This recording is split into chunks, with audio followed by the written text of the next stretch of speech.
but we start.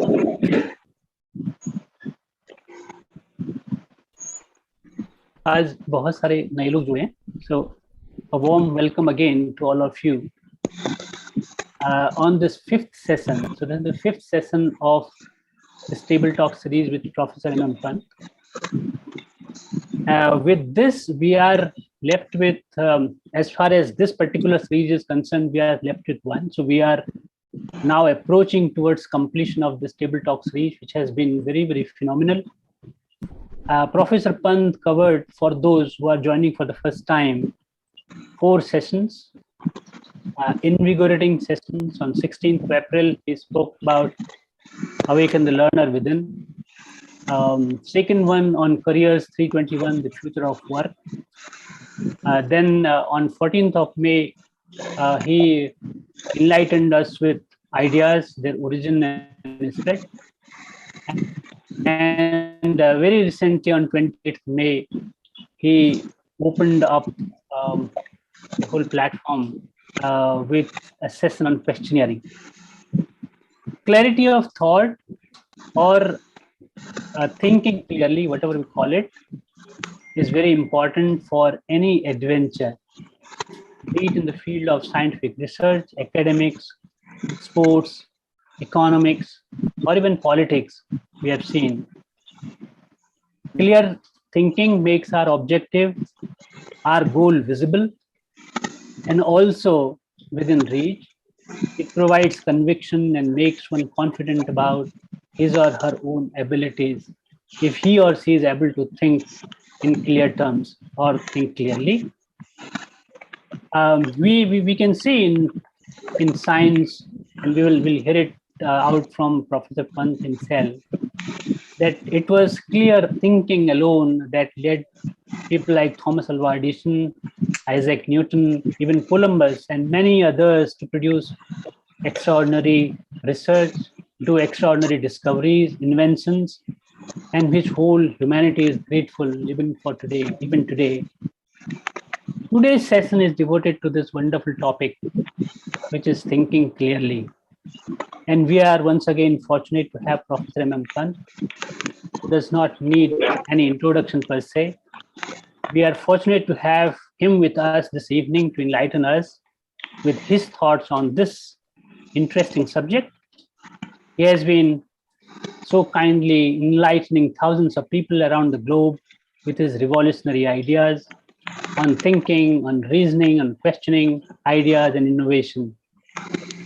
With this, I request Dr. Rima Pant to briefly introduce Professor Pant for the benefit of those who are joining for the first time today, and invite him for this session on thinking clearly. Thanks. Over to you, Rima ji. Thank you, Praladji, and good evening to everyone present here. It is heartening to see a lot of new people who have joined us for this session. As Adhikari ji has already mentioned, it is the 5th or the second last session in this series of table talks that we were hosting by Professor Pant. Professor Pant is an internationally renowned expert who specializes in pedagogy, technology, and the development of tools and curriculum for a 21st century learner. He's specially noted for his efforts in leveraging social media for improving learning. So he has been using, in fact, he uses a lot of,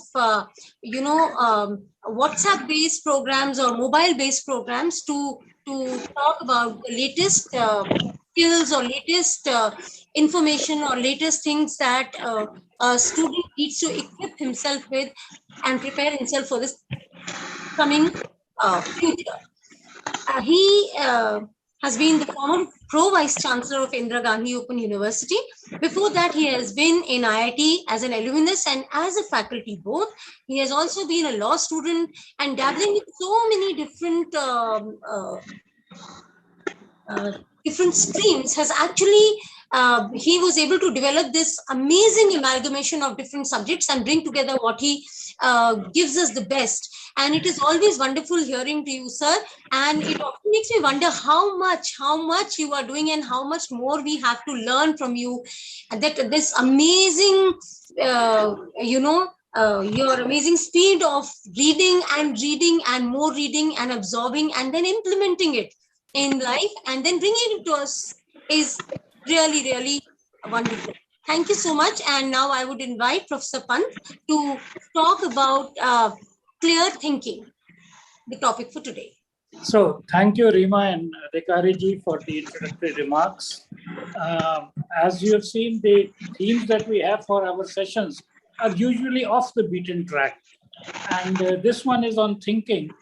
And it's very interesting if you look at it. I'm sure there are people here who delve a little into the language. Thinking is often used as a noun. So you say good thinking. Gautam Buddha talked about right thinking, then say quick thinking, and so on and so forth. And equally, you can use it as a verb where you say thinking clearly and thinking fast. Or even, for example, now we are talking of things like computational thinking as a specialized way of thinking, which was brought into focus by the Carnegie Mellon University and so Janet Wayne. What I'm trying to say is that thinking is a function which we do, and very often we do it consciously or even unconsciously or subconsciously. And therefore, it becomes important to try to appreciate that there are different modes of thinking. And this is where we started talking about thinking clearly. Now, you would see this is a lot of buzz nowadays in terms of education. So like we're talking that children should know how to learn, etc. And there's a commonly used thing, we should not teach children what to think, but how to think. And this is a step in that direction.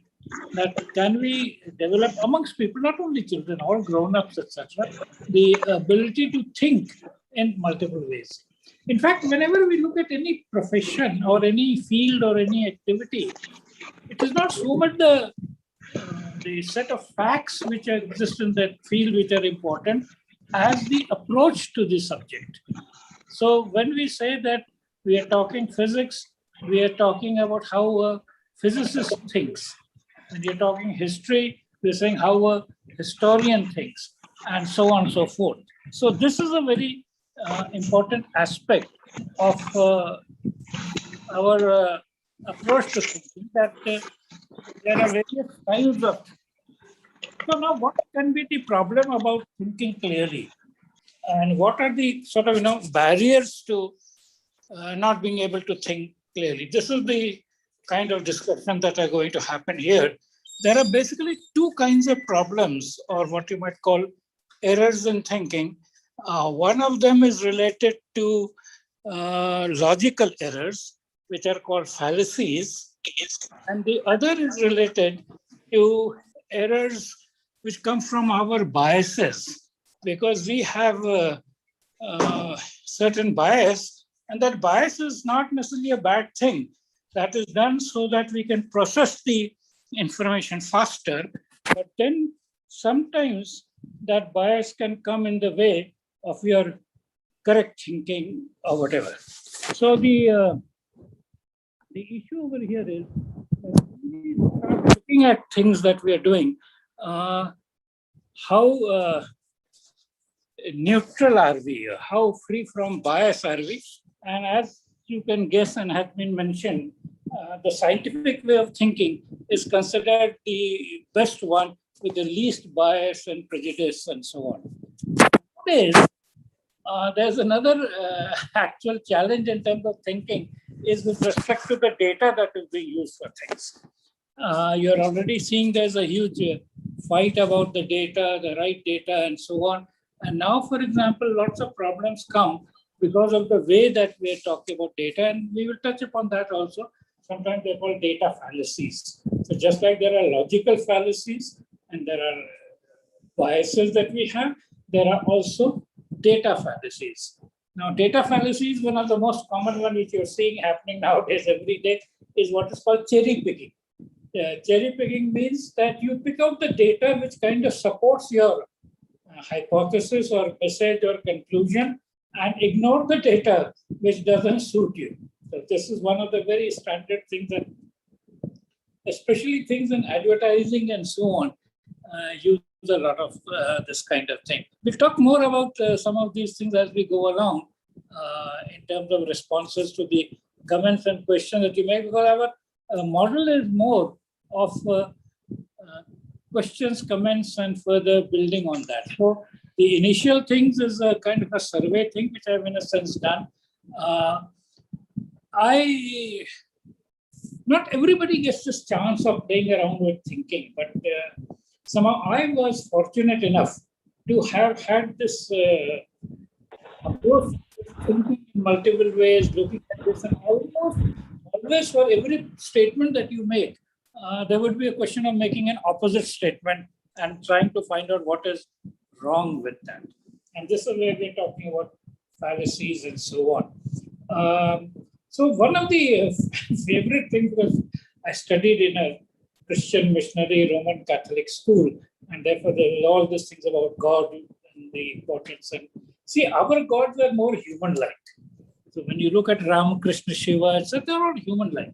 Their God was omnipotent, omniscient, omnipresent. Our gods had human failings. They were like what you might call today an anthropic version of God. So one of the earliest things I did early in school was to ask my teacher, who was talking about God being omnipotent, omnipresent, omniscient. I said, can God make a stone which he himself cannot move? And you can imagine the rock and anchor, etc. Asking things like this. Similarly, when we were in school, we had a very interesting thing on terms of this. In logic, we call it sometimes reductio ad absurdum, and so on. This also sometimes the Socratic method. It's a very nice set of steps. Just listen to them. This is what a fallacy is about. Each step is a correct statement, but the putting together and trying to draw the conclusion is wrong. And that is why it is called a fallacy. So I think the one was, we used to do this in school very often. The more you study, the more you know. The more you know, the more you forget. The more you forget, the less you know. The less you know, the less you forget. The less you forget, the more you know. So why study? So this is the kind of typical example of a fallacy, and we will go through some of these things. The idea that we should have good thoughts, we must have heard, I saw it in the Bharati Vidya Bhavan kind of mission statement. All their books, they would have Ano Bhadra Krituvo Yantu Vishwata, which meant let noble thoughts come to us from all directions. Even UNESCO, the UNESCO Constitution begins with the statement, since wars begin in the minds of men and women, it is in the minds of men and women that the defenses of peace must be constructed. And that's why they talked about education, etc. There's another very interesting thing from Voltaire. Voltaire was a great philosopher, and he has many, many interesting things. But there's one statement which I really like. He said is that no problem can withstand the assault of sustained thinking. So now you see that when we are saying have better thinking, proper thinking, good thinking, you are likely to be able to solve the problems which you. Einstein also said a similar thing. Einstein said, it's not that I'm so smart. It's just that I stay with the problem longer. See, many of us think for a while, then get tired of thinking and then give up. And then sort of leave it. Either God only knows, or it is Rabdi Maya, or it is God's miracle, or sometimes we don't like to call God, we call it nature. Nature is doing everything. But so now we'll try to look at errors in thinking, and as we go along with it. So one of them, the first kind of error is called a logical error, which is a fallacy. Then there are cognitive errors. And then we have ways of choosing between solutions. So in terms of right thinking, one of the things, there are two alternative ways, which will be the preferred way. And I'll talk about data errors and another very special thing called Abilene Paradox and so on and so forth. But we'll respond more to the kind of questions and comments and observations that are made, because as we said, that is the style which kind of works for us. Now, fallacies are where there is logical error. Like I said about the more you study, the more you know, the more you know, the more you forget, the more you forget, the less you know, and so on. And in fact, One of the famous fallacies is called reductio ad absurdum, that you pick up a statement, continue taking the statement further till you come to something which is absurd. And this was also part of the Socratic method. Socrates also would do like that. He will pick up somebody on the street and then start talking to him and ask him and take his explanation for things and keep on doing until he would say, but if you follow this logic, you come with something which is contradictory to facts or observations and so on and so forth. There are many fallacies, and you can look up many things, but a few very common ones are ad hominem, which is appeal to the person. Oh, this man said it. If he said it, it cannot be wrong. That is a very common fallacy that you take. A variation of this is authority. Somebody in authority has said it or something, then you say. The very common one is what is called post hoc propter hoc. This is a very, very important issue, and I'd like to spend some time on it because lots of people almost claim things to be scientifically valid by just using this kind of a thing on this. So, for example, you do two things, and as a young learners, we would always do this. So, you went for a test, you took a particular pen with a particular color of the ink, and you did very well. But for every test, you want to do that same thing because you think it is that pen and that ink that you use which was the cause of good marks. And this is happening all the time. This is happening all the time because even today, when you hear about COVID, is that they will pick up a sample, do something, and if there is a correlation, they will say, yes, that is the cause. And what ad hoc, Prof said, that basically after this, therefore because of this. But it happened after this does not mean it happened because of that. And this is a very, very important, and this is part of the scientific method. If you would have heard all the discussion about the COVID vaccine, we will always talk of blind trials, double-blind trials, peer-reviewed trials, etc., to say it is not just a matter. Otherwise, you can always have two things. And this is how superstitions come. The cat crossed the way, something bad happened. Something else happened. The number 13, in fact, so many hotels don't have the floor 13 because they consider 13 is an unlucky number. Why? Because there were 13 people present in the final dinner which Jesus had with his apostles and so on and so forth. So these can come from anywhere, anything which two things look simple. And then there are many other, one very common one is false dilemma. Very often you will hear that okay, if you oppose something to say, okay, then what do we do? Something. Now, often there are many options, not just two. Only two and make one of them unreasonable, unacceptable, and therefore we think the other will win. So this is some of the things, and we can go on with this, and I think it is a good time to have questions coming in, and then we can build in response to those questions so that this is no longer a monologue. So any comments, questions, etc. from the participants or the organizers? Sir, I was wondering if most of the thinking that comes to us is, primarily derived out of the social and cultural construct, as you said. And do we need to actually put in effort to, kind of start thinking in a way we want to? I mean, if you look at the scientific world or if you look at the cultural systems. Yeah. So in fact, this is called the bandwagon fallacy. Bandwagon fallacy is that because everybody else is saying so, therefore it must be right. And there are numerous examples, and especially if you have any idea of science, you know that what most people believe was wrong and what people explored with data observation was the right thing. So this is a very common thing, and in fact, it's a very dangerous thing, especially in this age of social media, because whatever is followed by most people is often called fear of missing out.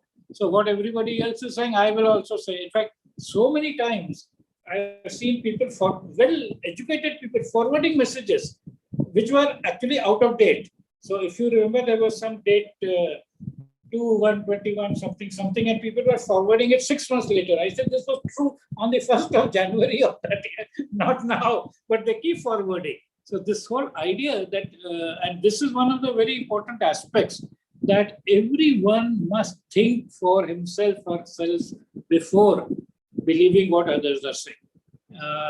This is what Elon Musk talks about as first principle.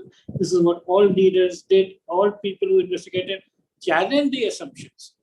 Now, if you find that is fine, agree with it, no harm. It doesn't mean you have to dissent with everybody.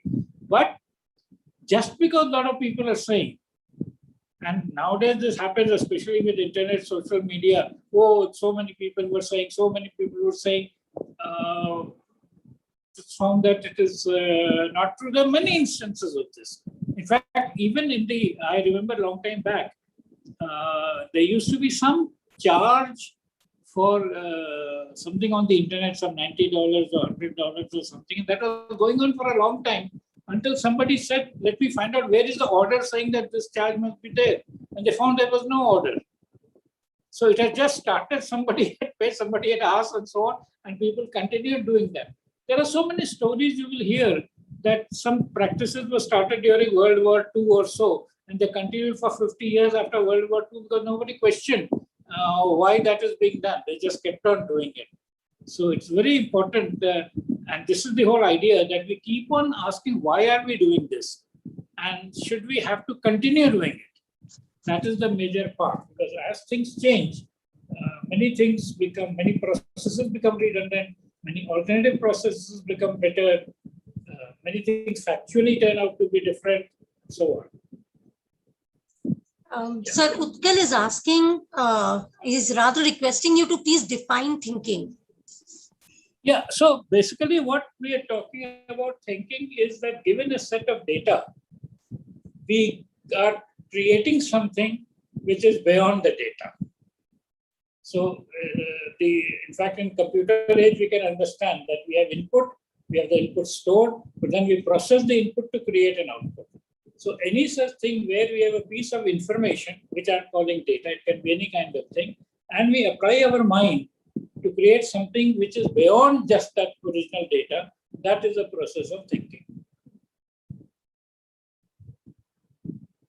Okay.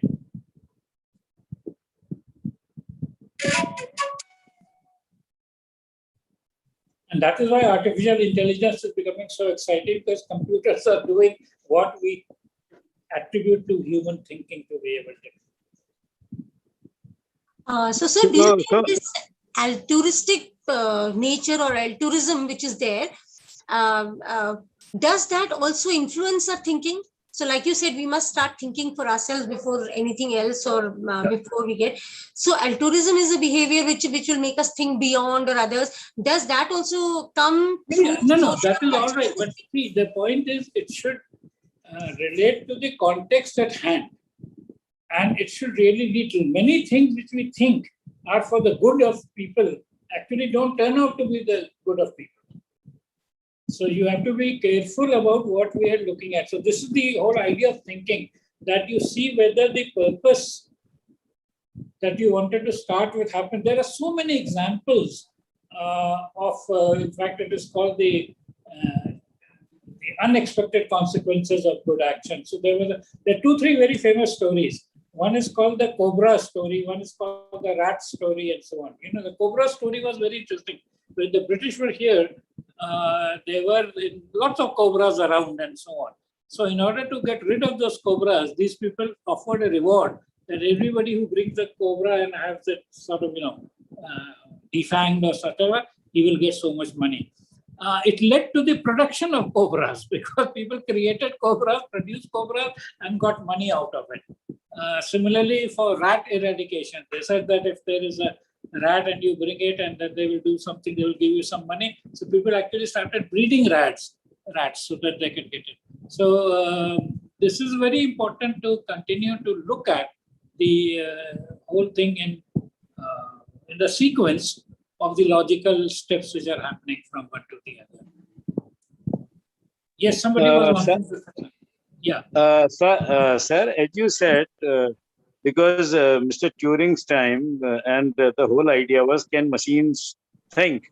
Yeah. So now, because we are talking about AI, machine learning, deep learning, so this machine, these machines can augment the thinking also. Is it Yes. so? Or Yeah. people having all those, those who could leverage all these technologies, maybe Yeah. can they think better? Societies, Yeah. nations, individuals, what will happen to that kind So of a this is the world? big challenge now. So now that both humans can think and machines can think, the big challenge for humanity is to align these two thinkings. So Max Tegmark has a very good book, Life 3.0, where he says you have to align that thinking. See, just like we domesticated animals by aligning them to our purpose and goals. So the horse was ready to go anywhere. We harnessed it and trained it so that it uses this energy for ourselves. Same thing is going to happen with AI and machine learning. And especially because now it is very interesting, because if we followed this a little further, the latest machine learning things called AlphaGo 0 actually doesn't need to be trained. It is just picking up on the context and the rules and the goals that you have given it. So this is where exactly we are coming. That's why thinking is becoming so important, because you now have to not only think for yourself, but you also have to get those machines to think in a way which is aligned to your whatever you want. And as you said, it is a perfectly imaginable thing that they could decide to go berserk and awry or do something which is completely opposed to what your thinking is. So there's a question which relates to your opening remarks, where you said, we need not tell children what to think. So this question is from Mahipal Singh Baldia. He says, yes, we do not need to tell children what to think, but we have to guide them on how to think and how to think clearly. Yeah. So he wants to know if there are some examples or some guidance that you can provide on how do we motivate children. So this is what the thing is all about. So when you are going to say, for example, when we say we should not teach children what to think, we are saying that avoid indoctrination. So sometimes religious preachers want you to be indoctrinated and believe that what they are saying is the right thing. In fact, having studied in a Christian missionary school, Catholic children were taught from what is called catechism. In catechism, there is a question and answer. What does God want you to do about this? You say God wants to do this, and therefore I should do. What does God? And you should live to obey God. That is indoctrination. That you believe. How to think is what we are saying. Are there fallacies in your argument? Are there biases in your processing? Is your data even right or not? So now all computer people know that there is a basic thing called garbage in, garbage out.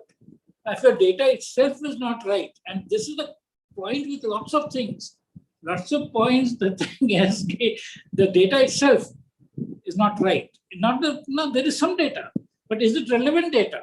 For example, I am a great critic of the IIT entrance exam. See, if you look at the IIT entrance exam, what is the data? Data is how did that person do on a physics, chemistry, maths test?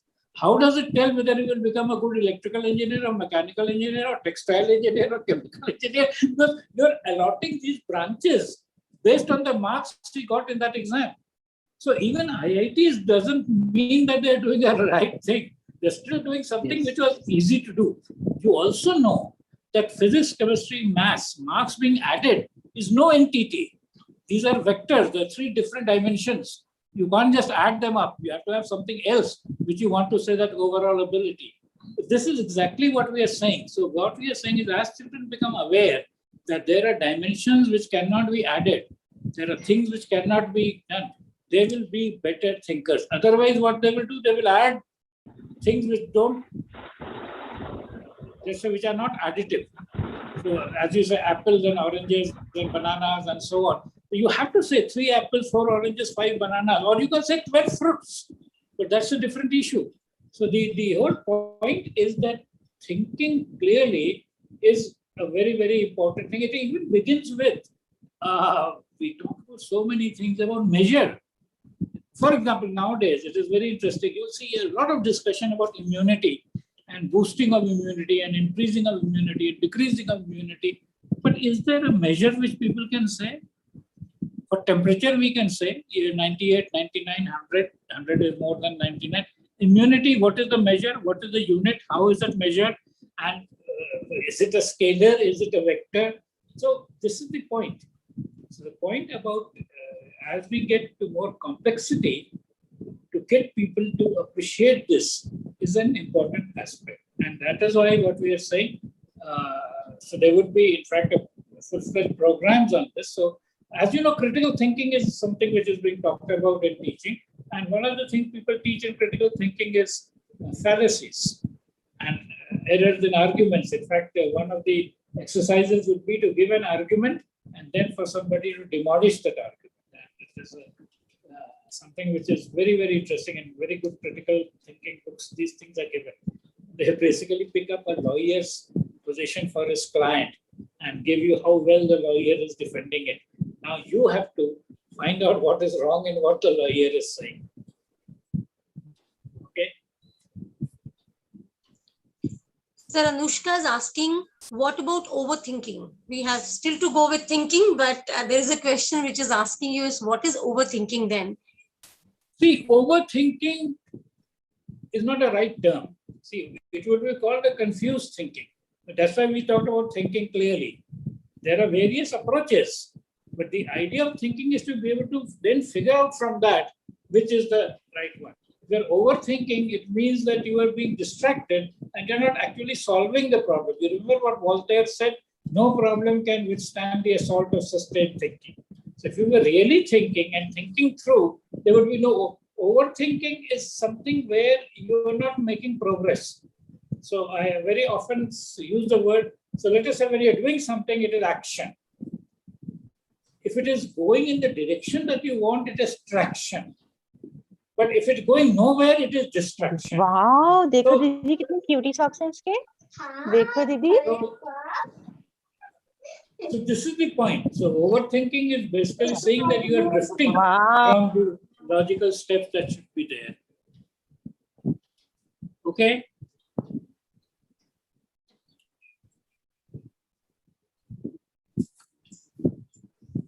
Yeah. So till we get some more questions, you can continue with your. Yeah. So one of the very interesting fallacies is hasty generalization. So you will say that we have gone to the moon, we have gone to Mars. Why are we not able to find this thing about the virus? Now, the point is, these are both difficult problems, but they are different problems. The fact that you can go to the moon or go to the Mars or go to Jupiter doesn't mean that therefore you should be able to do what the virus-related issues are. That's a separate problem. It's a difficult problem. And so very often we do this in terms of trying to talk about challenges and so on and so forth. There's another very interesting thing, which is called begging the question. One of the simplest things, and it is a petito principle. So basically what it says is that the conclusion and the assumption are both the same thing stated in different words. So for example, you would have all heard so often that whatever is destined will happen. There's a very famous song by Doris Day, when we were young, que sera, sera, sera, whatever will be, will be. Now, how can you define, unless you tell me what is destined, I can either verify the destiny or change the destined or this thing, but you tell that after the event. So when something has happened, you will say, this is what was destined. So this is called begging the question, that you are basically putting the statement and the conclusion in different ways, because what is destiny, what will happen in the future, what is going to happen. So you said the same thing in different words. Very often we do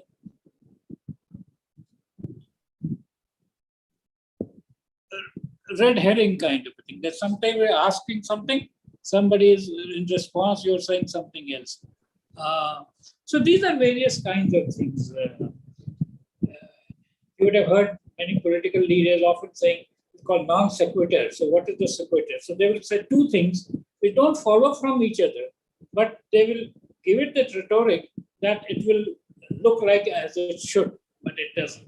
So these are some of the fallacies, and I would recommend you, if you're interested, follow this. There are on the Wikipedia, there, everywhere, there are the examples of fallacies. In fact, there's a very good video which picks up Donald Trump's speeches and says 15 fallacies in 3 minutes. So he picks up Donald Trump's speech for the election, he analyzes what he's saying, and then explains why this is a fallacy. And this was before his first election.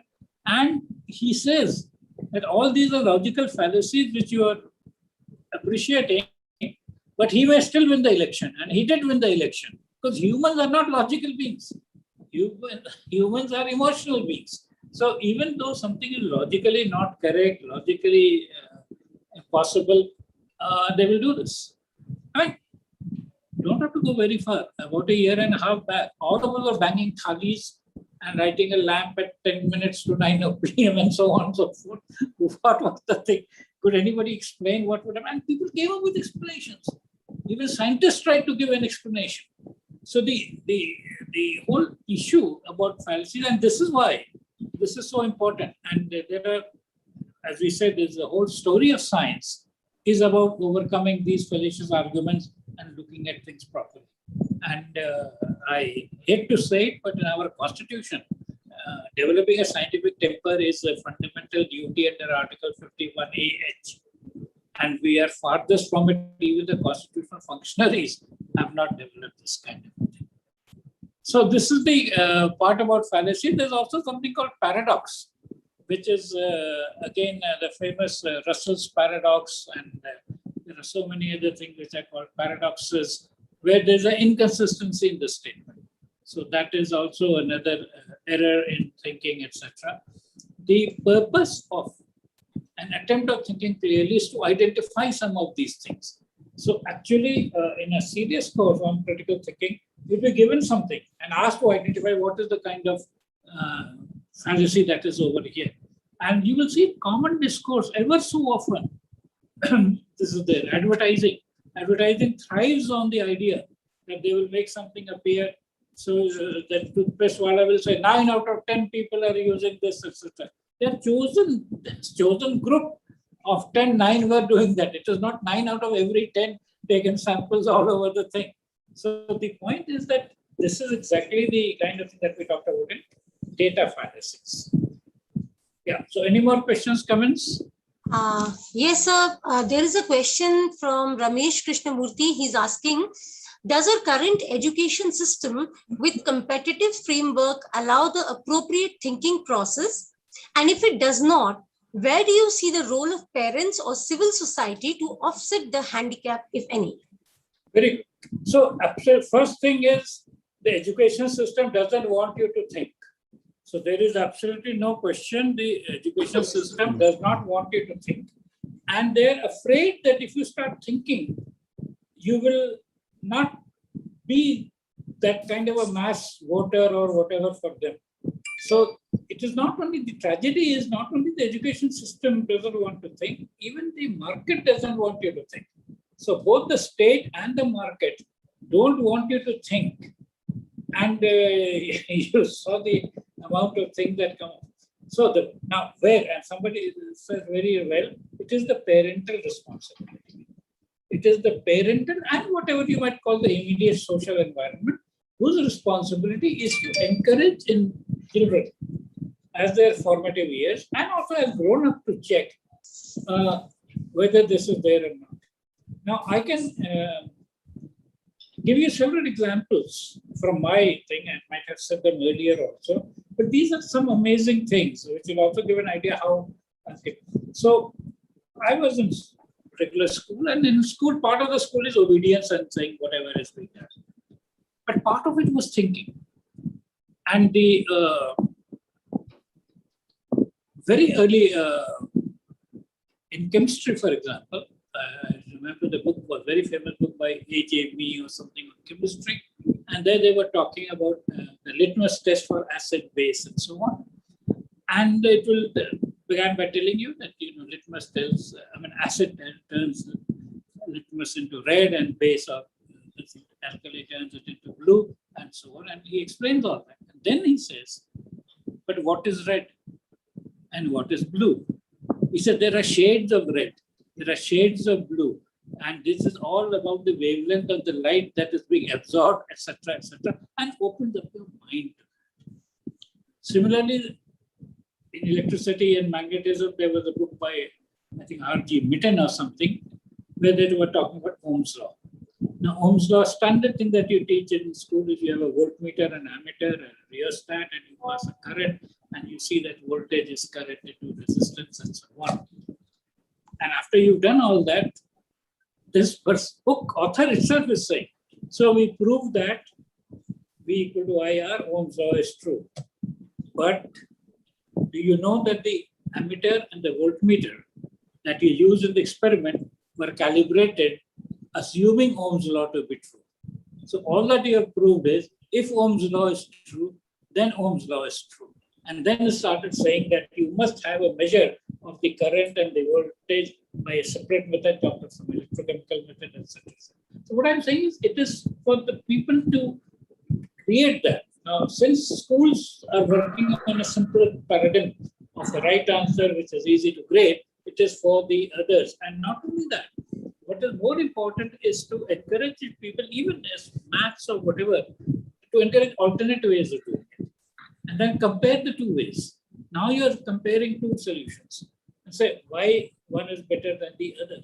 And this goes on and on. I can give you any number of examples for this thing that and therefore, if parents take an interest, you can do that and create that thing, and especially challenging. It's a very interesting part because it can come into conflict with the child at school.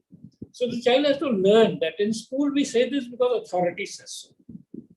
But in reality, we do this. So how many stupid laws have you seen? But we obey them because it has been prescribed, etc. So we respect them. In fact, that's the only thing with school teachers, that you learn to obey the authority. But you should not stop thinking for yourself, because especially now the problem is that you have seen that authorities have no idea what they're doing. Now, in this country, they're saying 80 crore people don't have grains till Diwali or whatever, and government will supply them.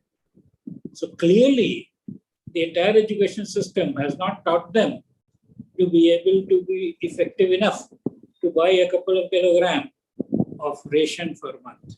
So you don't need any bigger commentary on the education system. Yeah, so there's another question with the IIT system. I think many times we confuse between education and literacy. Yeah. Whatever we talk about education, we actually refer to literacy because all of our institutions, their focus is on literacy, not on education. Education can happen anywhere. Yeah, and happens all the time. Yes. Education cannot be compartmentalized into the schooling, etc. and so on. Yes. So the question from Siddharth is asking, if you get into IIT, is it guaranteed that you will become a fascinating programmer? Or he says, does IIT guarantee intelligence, or intelligence guarantees you IIT? If you are intelligent, then only you go to IIT. So he wants to have your point of view on what that IIT is. No, it's very simple. See, IITs were clever enough to get intelligent people into them. So it is very simple. IITs were clever enough in the you must remember, in the 1960s, IITs were not established. There were other engineering colleges which were established. Guindy was established, Roorkee was established, Banaras was established. They had to compete to get good students.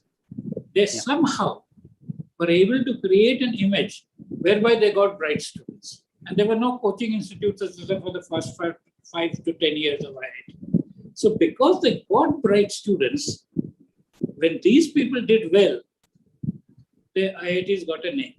The IITs also had several completely different things in their teaching system.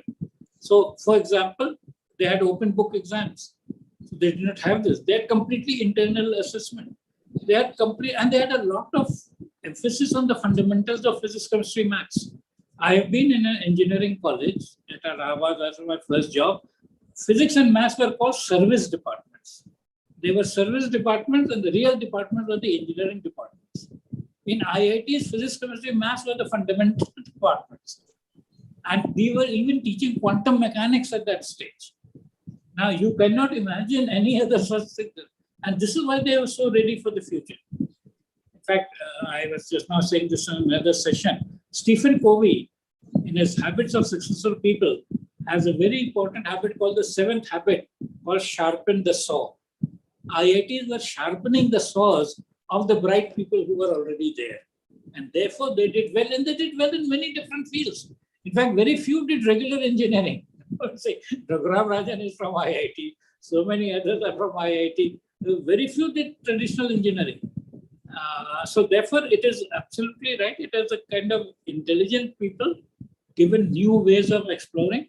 And in very practical terms, for example, I have no hesitation in saying one of the big difference was that prior to IITs, the engineer had what was called a slide rule for calculation.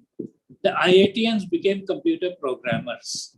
So they knew how to, the thinking, that computational thinking, which is being talked about today, was there because they knew how to solve a problem by writing a program for it and executing it on a computer rather than shifting two scales on a slide rule and getting the answer. IIT Kanpur had an IBM computer, the US one. IIT Delhi had an ICL computer, the UK one. IIT Chennai had a Siemens computer, the German one. IIT Powai had a Russian computer. But the core thing was using computers to solve problems. And that's why when CAD, CAM, all these things came, they were way ahead of the others. There is a question, sir, which says that please explain simple thinking and thinking out of the box. Okay. Now, thinking out of the box is basically creative thinking. And in fact, its major proponent just passed away recently, Edward de Bono. So Edward de Bono talked about 6 thinking hats. So when we're talking about thinking, Edward de Bono has a very nice book called 6 Thinking Hats, where he says, look at it from different perspectives. And therefore you wear a different hat when you look at it in a certain way, you wear a different hat when you look at it. He says multiple views of the same thing. Simple thinking, in fact, there is a specific thing for it called Occam's razor. Occam was a monk, and he created this as a philosophical statement. He said, whenever there are various ways of explaining something, the simplest one is the best one. He doesn't say that there cannot be anything better than that, but he says if there is a very complicated way of explaining things, then that is not a good way. Now, a very good example of this is, and you can follow it up in detail, when we see the motion of the earth and the sun, our normal tendency is to think that the earth is at the center and the sun is moving around it. Sun rises in the east, sun sets in the west, and so on. And this we call the geocentric system. Geocentric system was used when Ptolemy, it explained some of these things. But the point was that when you start looking at all the other planets and their trajectories also, then it doesn't come in very simple terms. So it comes in terms of epicycles and cycles, and this is going retrograde and so on. The astrologers of a great time, वो शनि वक्री हो गया, बृहस्पति वक्री हो गया, तो कहीं से वक्री नहीं होगा. It has to go in the same way it has been going ever. But from the perspective of the Earth's movement, start looking differently. So when Kepler came up with the idea, actually Aryabhat had it much earlier, but when Kepler came up with this idea that the sun is at the center and the Earth and all of the planets are moving around it, everything moved in nice elliptic orbits of different radii, different dimensions, different time period. There was a law of time period versus distance and so on, and it became simple. So this is an example of how a simple thing, that thing was also working. That epicycle, this, that was also working. It was also predicting the eclipses and so on. It was also predicting yours and our future under astrology. But the movement of the planets was simply predicted by Kepler's model, and then Newton applying the law of gravitation to it and being able to do that. So this is what is the idea of a simple thinking, that you get a fundamental principle which explains rather than many pieces of. Occam's razor is that thing, again, that whenever you have two or more ways of looking at something, the one which is the simpler is the preferred way. Yeah, you explained so beautifully in a few lines. I even went for a one full day, 8-hour workshop on De Bono's six-head thinking. De Bono, of course, was a great one. Utkal has a question to ask. He has risen his hand. Utkal, could you please switch on your camera and ask the question? Camera is not working. Good evening, everybody, and thank you, sir, for this enlightening lecture. And there are so many questions, so I'm just trying to concise. In fact, I just wanted to clarify my understanding. You said that the thinking is a process which gets some input and it is output that is produced. I just wanted to clarify my understanding is that the core thing about it should be the problem. So we would define how we adapt our thinking process based on the problem. So one approach would fit for a particular problem, and for another problem, we would say mathematical thinking would work for one problem, but it would not for another. So it would be the problem that would define how we think and what data we choose to process, and not. But if we try to fit our thinking to a particular solution, then we might not get things wrong. That's what we try to do most of the time, is to look at the solution first and try to fit it to a problem rather than the other way around. Yeah, so you're right. So basically the problem is that sometimes the problem may be formulated better first, and then you get data around the problem. Sometimes you may just get the data, and now you have to figure out the problem. So for one of the earliest things I talked about Earth and Sun and so on, one of the earliest things about thinking and modeling of this kind was the Hailey's Comet. So people who observed Hailey's Comet were surprised that it returned at around the same time, which was about 75 years. So they kept the record for a long time. And then they tried to figure out how do you explain it. So now you say observation, data, Hailey's Comet. What is the problem? How does the Hailey Comet move? And now normally by that time we knew how the Earth and Sun and some planets move. But this is moving under the effect of both the Earth and the Sun. But just using that was not giving the right trajectories. And they had to think of the other planets' influence also on that. And as they went on, and then came the age of computation and so on and so forth. So you're absolutely right. You may have data. In fact, that's why today now people talk of data science. So they say, give me the data and I will tell you what is happening. So so in some sense, in my perspective, what I say, one is what is called the kinematics, that I have the data and how the data moves. The other is the dynamics. I know what are the forces which are making this happen. Now, much of data science today doesn't care about the forces. It cares just the data. So typically when you say I'm doing physics, you look at data which pertains to physics. When you do chemistry, you look at data which pertains to chemistry, the bond strength, energy, etc., etc. You're doing geology, you look at data pertaining to geology. And that's how these sciences progressed. Data science says, I don't care what field it is. Give me the data, I will tell you patterns in the data, and they will be good enough for you to be able to predict what will happen next in that data. But what is it about? What is causing it? I don't know. So this is how it works. But you are absolutely right that there are different techniques that you do. And for every technique, you have to make sure that you are not making a logical error, you're not making a data error, you're not making a cognitive bias error, and so on and so forth. So just a quick follow-up. Is there a side of guideline or something like that as to which approach or kind of a tool, kind of a thing that if this is the kind of problem, this is the approach? Maybe if you're doing... Yeah, see, the point is by and large, people roughly know. So for example, You will understand that where you need calculus, where you need trigonometry, where you need coordinate geometry, where you need integral calculus. These kind of things, by and large, we have understood. But when there is a brand new problem, you're going to have something which has got to be, in fact, that's why many of us were surprised, but mathematics is created to solve a problem. Calculus was created by Newton and Leibniz to be able to solve the problem of motion. So mathematics is also continuously created. Math is very interesting. Most people think math is something which has happened. No, math was also created by such people, whether Euclid or Newton or calculus or whatever, and so on and so forth. And nowadays we are talking of linear algebra, vector spaces, more futuristic. You have to be familiar with topology.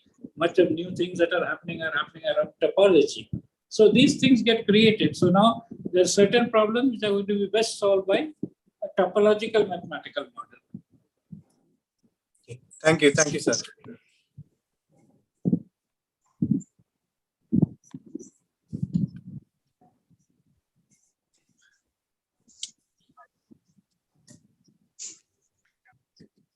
So broadly, while there is a pause, let me broadly refer to, so we refer to logical fallacy. Now we're talking of cognitive biases. Now what happens in cognitive biases? There are a number of them, but first let me tell you why these happen. We were just now talking about processing of information. As we get larger and larger amount of information to process, it gets more and more difficult. So we end up adopting what are called heuristics. Heuristics are thumb rules, a rule of the thumb, to be able to do certain things.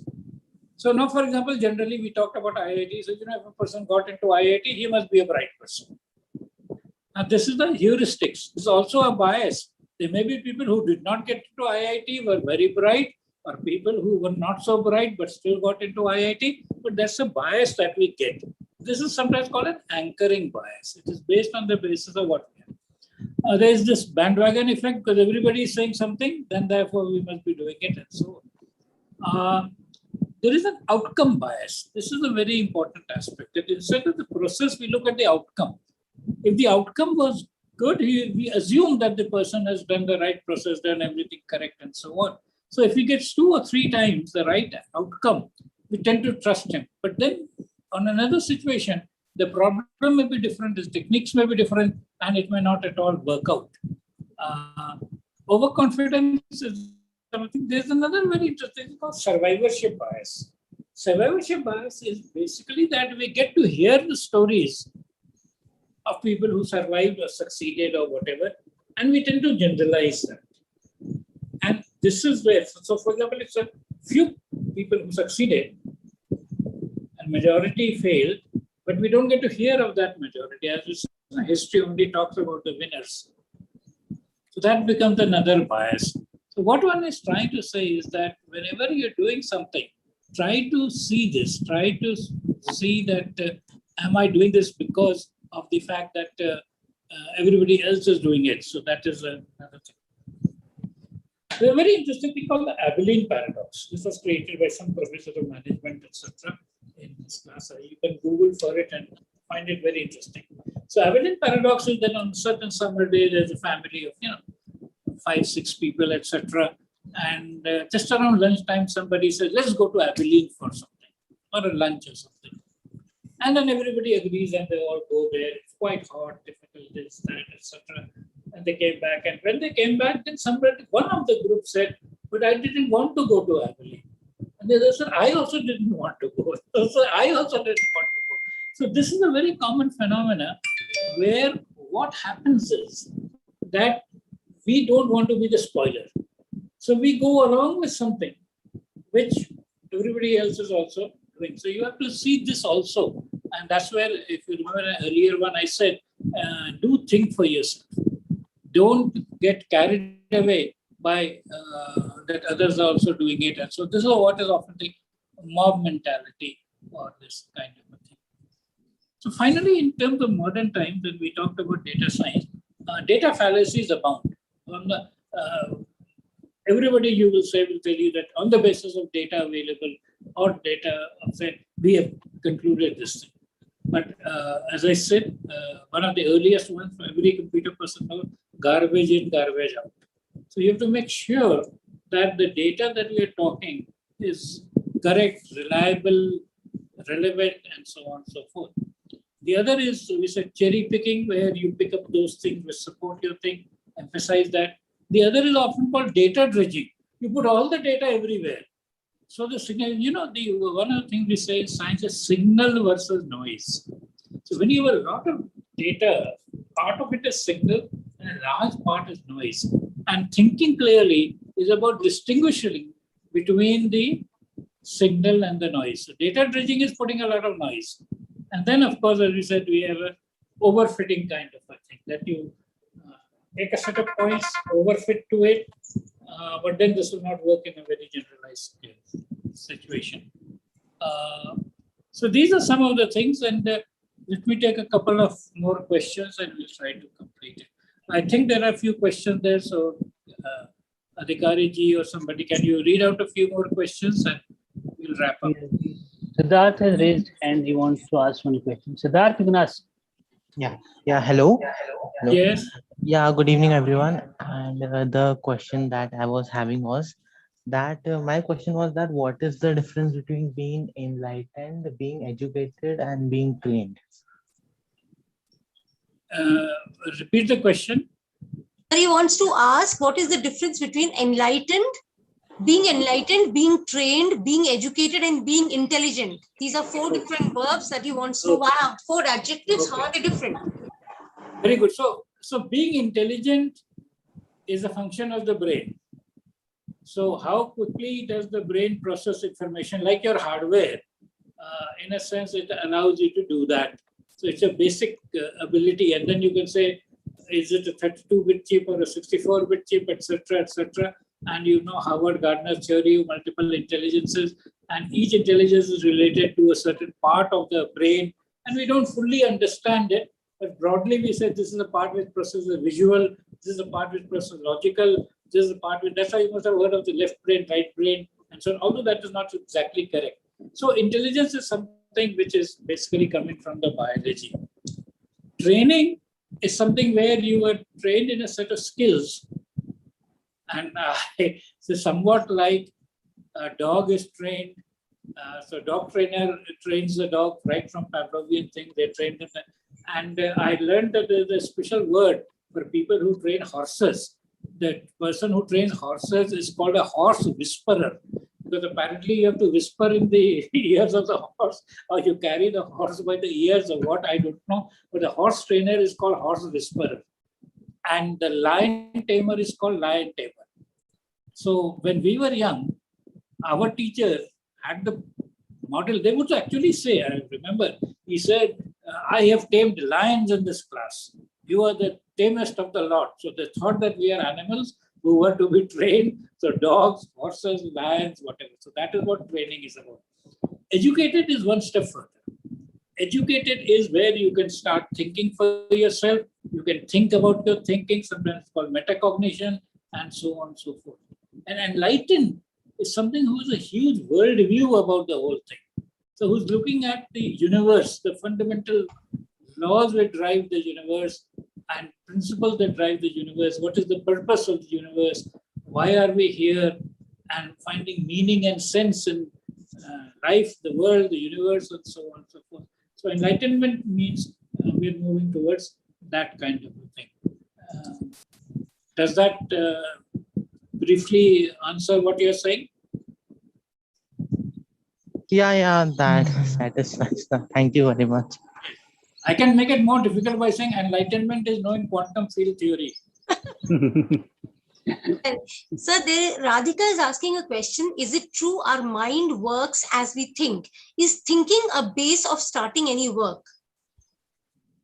I mean, do you think and then start working, or how does it happen? No, see, thinking. In fact, if you go to the biology, we have a brain and the central nervous system.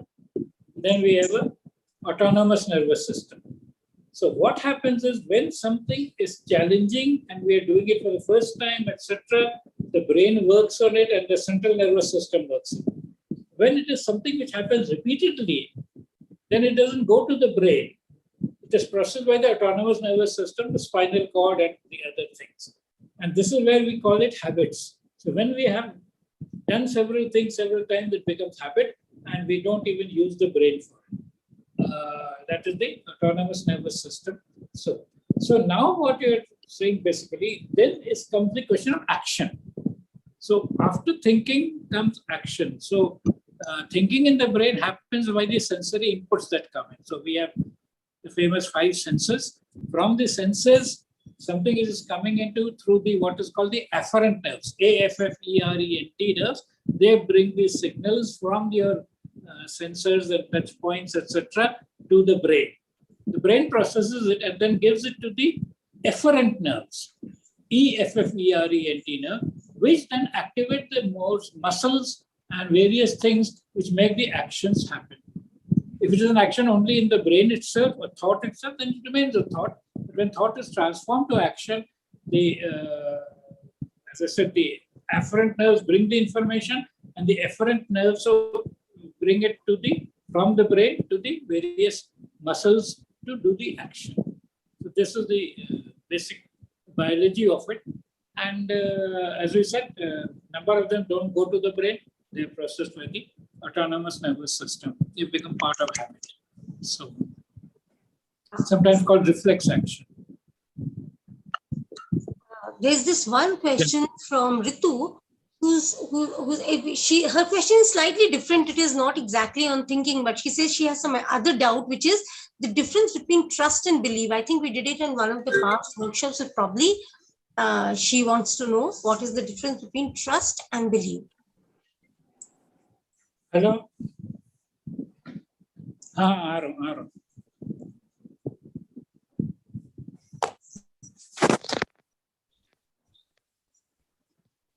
So the question is between trust and belief. So often both of them are synonymous, and we basically say that trust is after certain evidence has led to establishing the trust, whereas belief is without the adequate evidence. You have, in a sense, faith in it or belief in it. So in a sense, trust is something which develops after you have had a set of data and you have said that the actions of this person are reliable. Whereas belief is something which is ab initio. You just believe that thing is right or that person is right, and so on and so forth. So this is where the trust and belief, although in common parlance they look more or less similar, there is a difference. So trust is achieved after the data and action has been validated. You see this in today's times also. This is in Twitter, the trusted profile or the verified profile means that it has been taken on. So that is the thing. Okay, so we can have another question. On the lighter side, can I chip in, sir? Yes, sir. Sir, just lighter vein. There is parallel thinking, there is creative thinking, there is collaborative thinking, critical thinking, lateral thinking, computational thinking. Are these all thinkings are close cousins, or because they happen to be a function of ultimately this brain, this neural network, this neural set? So Yeah. are these? How are we going to categorize, or because in our parlance generally we give them different names? Yeah, so But the how reason to- is it is like different properties. So let me tell you, you are from this thing, science, electricity, bio. So take electricity. Now, when you look at electricity, there are various manifestations of it. There's a magnetic effect of electricity. There's a heating effect of current. There's a chemical effect of current. It's all electricity, different attributes. But in that, we understand each of them. In the brain, we don't understand exactly what is going on. This is what the future of research is going to be. That when the brain is doing critical thinking, what part of the function is working and so on. And with MRI, fMRI, people are looking at that. They're looking at which part of the brain lights up. But today, for example, I will go to, there is no way we know what is the difference in the structure of the brain of somebody who can use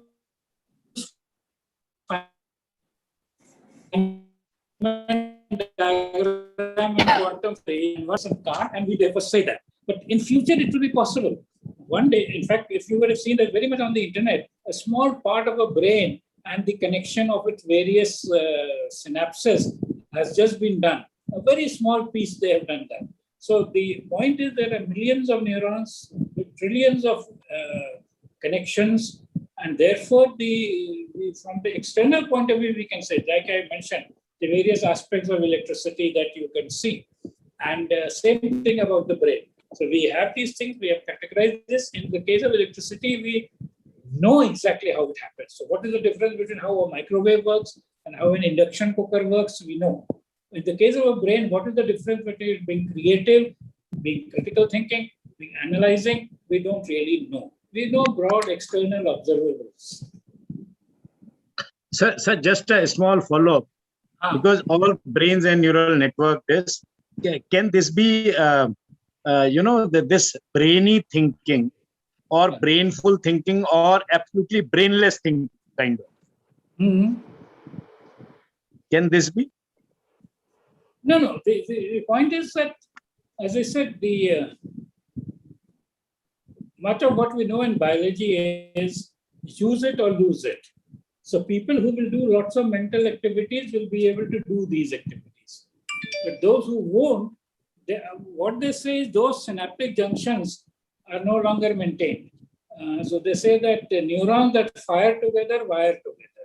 So if you keep on practicing, and that's why, people who are good at cognitive tasks, etc., are able to do more of it because they have done that. So this is all we know as of now. Yes. Thank you.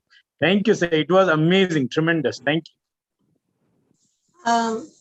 Sir, it was amazing. Just wanted to, I was just wondering if it is that because, thinking possibly is something which is very innate to us. It came as a part of evolution as our consciousness grew. Do we associate thinking with that evolutionary process that came in? Because we see that almost when a lot of psychological experiments happen, we use rats and chimpanzees and all these animals to see how much they can learn, how many ways they can understand, how many tricks they can do.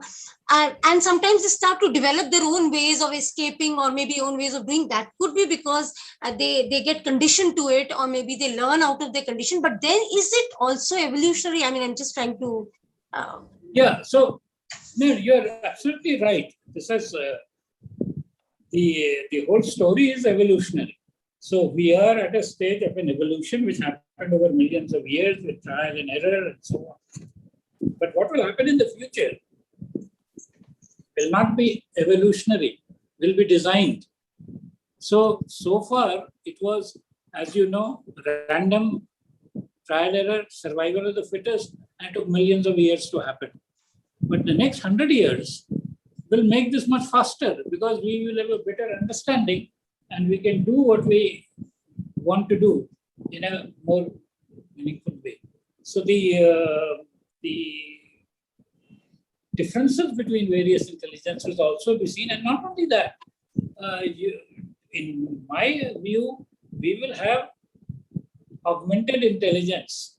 So much of the things will be stored in the cloud. Now, so all the knowledge is in the cloud. We are basically devices to access the cloud, and there will be no difference to the knowledge which is accessible to you or to me. Because all the knowledge will be accessible to everybody. It will be our skills in dealing with that knowledge. So access to knowledge will no longer be the distinguishing feature. That he had access to this book, that book, etc., because that is all in the cloud. Now, how well you can deal with that, get that knowledge and create the new thing that somebody asked what is thinking, and I said creating new things out of the data that you have. That will be the distinguishing feature. And you imagine a world where and not only that, you can connect with other people's brains also, just like, let us take a physical thing. If you can't push something on your own, you can have 3 more people together you can push. So why can't we have 4 brains together working? when the thing is on the cloud and 4 brains are together working on it. And these are what will happen in the future. There is no reason. See, after all, we do this in physical form. So if we need to push something, we call 2 other people and 4 of us push. So why will 4 of us not work to solve a certain problem or whatever if it is there? And not 4. We could be thousands of them together. That's where communities will happen. So it's very amazing how the future will happen. And my own feeling is it will happen much faster than we have ever seen. So problem that took thousands of years to solve will be solved in days, weeks, months, whatever. I think the collaborative teaching learning process that we are doing is going to end up into collaborative thinking and processing programs. I think, sir, thank you so much for this wonderful, clear thinking session that we had today.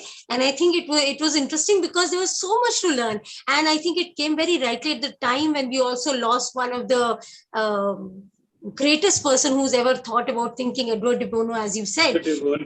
Yes, about his thinking hats. So with this, we come to an end of this very insightful and interesting session with you, sir.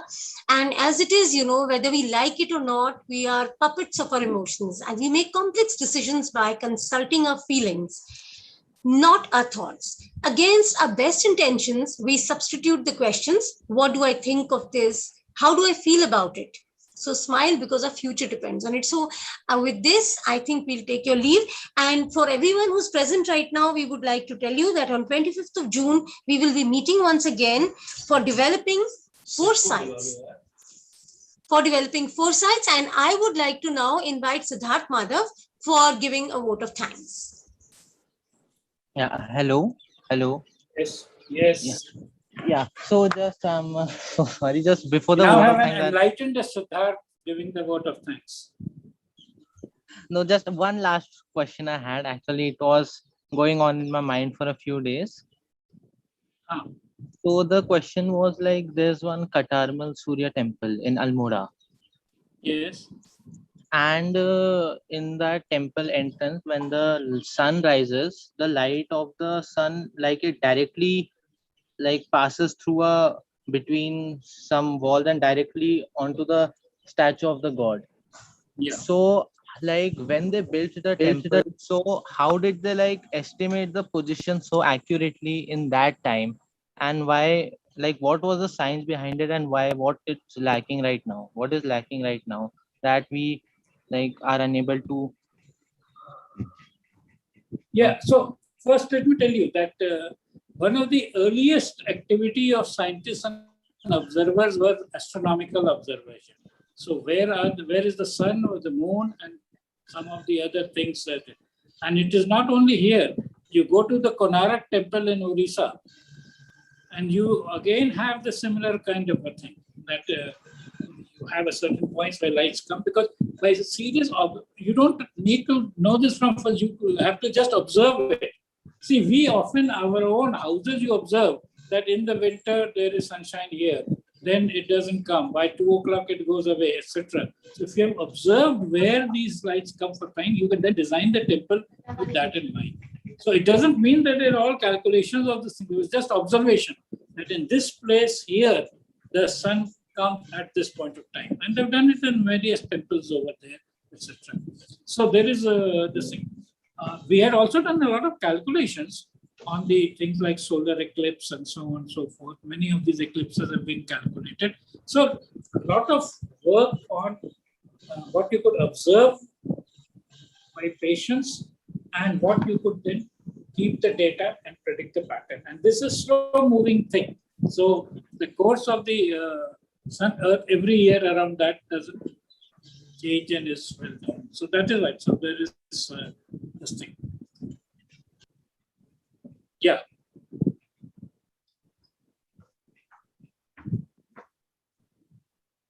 Your voice is not there. Yeah, so I'm so sorry. Yeah. So first of all, I would like to thank all the researchers, educators, and teachers who have joined us from different institutions and industries for this wonderful table talk. And we'll be meeting on the 25th of June for the next table talk, and it was lovely listening to Professor M.M. Pant, who is an ocean of knowledge. And now we'll meet on the 25th. So till then, please stay home and stay safe. Thank you, everyone. Thank you. Thank you. Thank you, Siddharth. Thank you. Thank you.